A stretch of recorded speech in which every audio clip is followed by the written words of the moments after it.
Hi guys, this is Jules. Alright, in this video I'm going to show you guys the page that I did for the page swap that I was invited to be part of, and I thank you so much, Miss Leonie, for doing it. Leonie is scrapalisciousleo here on YouTube, and I met her and we had lunch. Her and Wei and Miss Yoli Bean. Hello guys. I don't know where Wei's at. I should probably call her. I haven't talked to her for a long time.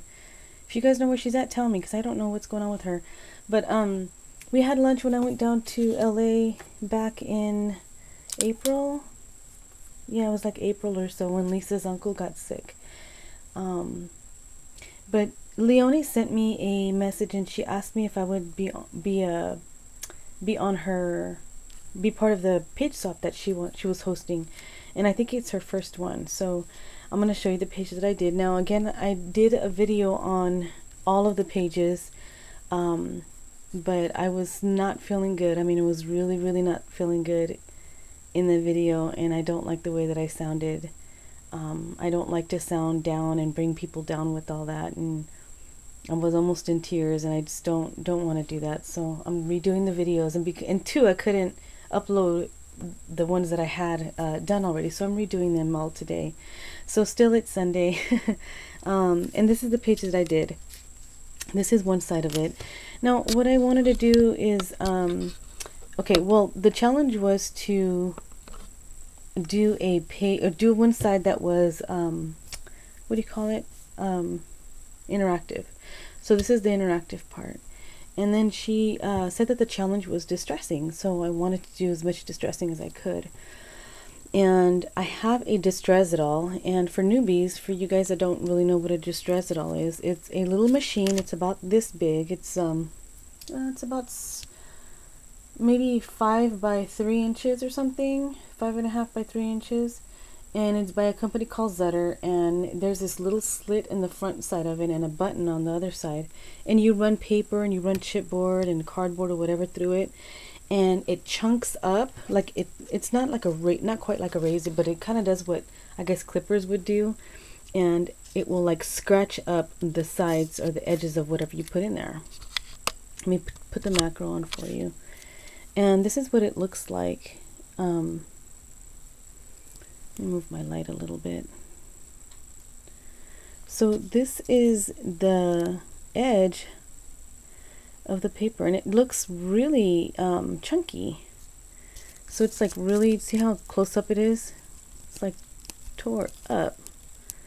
See that? And it's like the fibers, like, I mean, it up until the minute that I even packaged it up, it was like some of the stuff was coming off of it.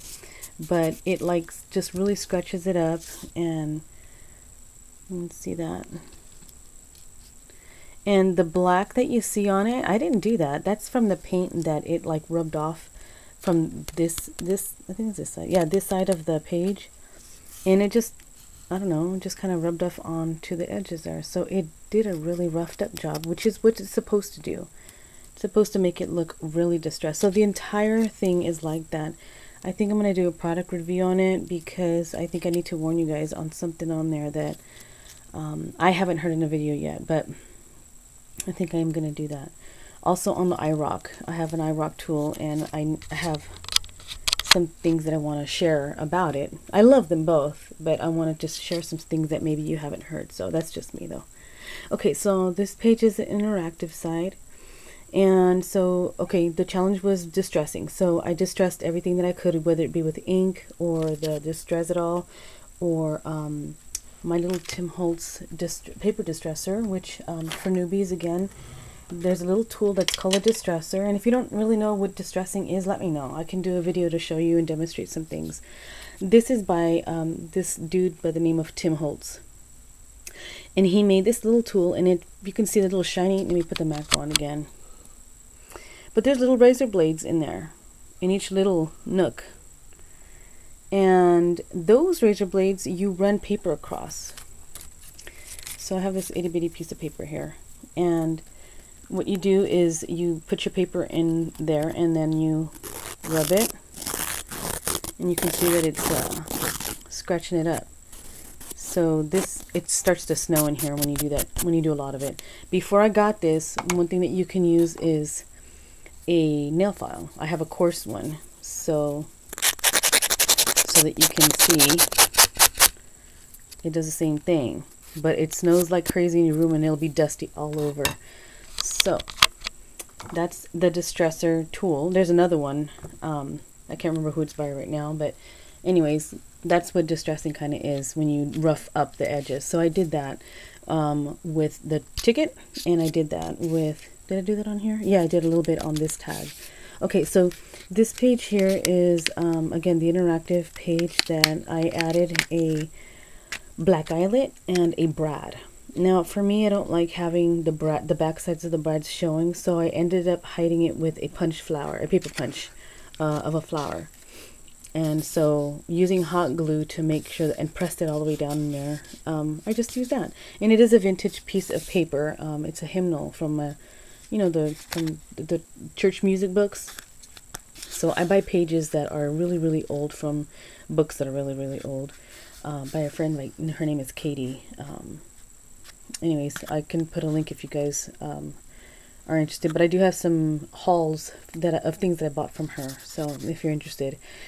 So yeah, I covered it with that, and I used a Stampin' Up. I think it's called a roller up stamp. So it has it's a handle, and it has a roller on it, and it has a little cartridge for ink. So when you roll it, you kind of just run, like the stamp just rolls all the way through. This is the actual stamp thing. So this is the only one that I have right now, and this is what I used.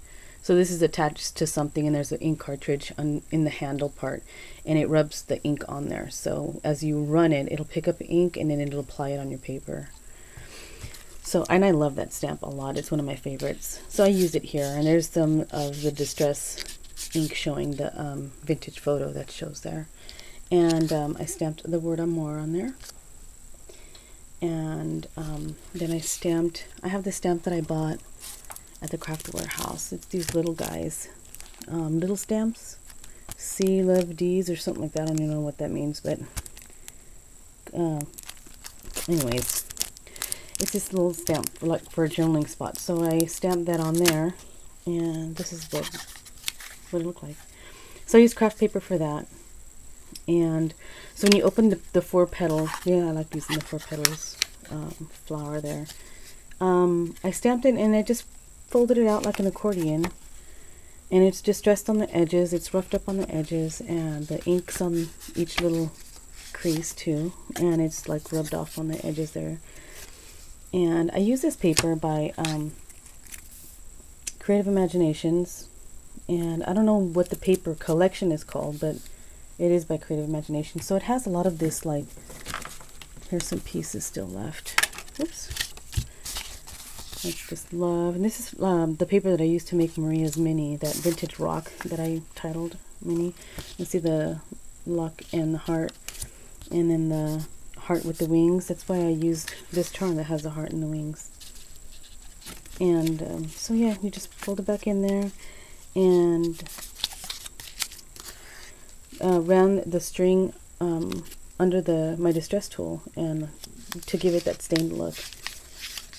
And so then I use the Adash ticket. So I use Bliss and Amor for 3 of them have the Bliss, and the other 3 have the Amor or Adore on there. Did it the same way. Tim Holtz Flourish, the charm, my lace flower, and a little plastic crystal-y jewel thingy there. And so it has that dimensional look to it.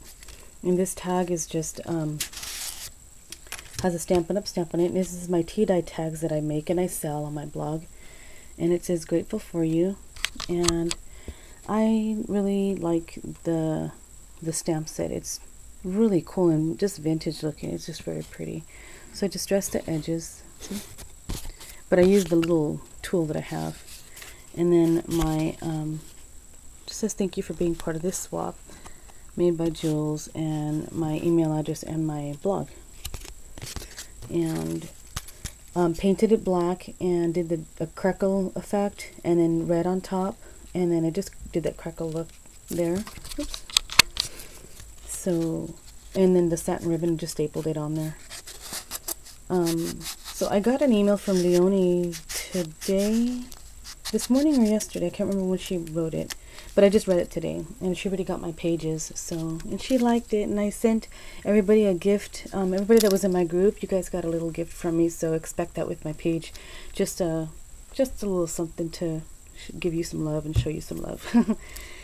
So on this one, because of the paper collection that I have here, there's like a lot of the little lock and key and the hearts, see the swirls and things. So I kind of try to keep the theme with the charms that I have. Sorry, I keep like smacking my lip. So I used a Sizzix die frame and I cut it out. And you guys that are in my group, there is a piece of chipboard that is like just a little piece that's on this side and right here.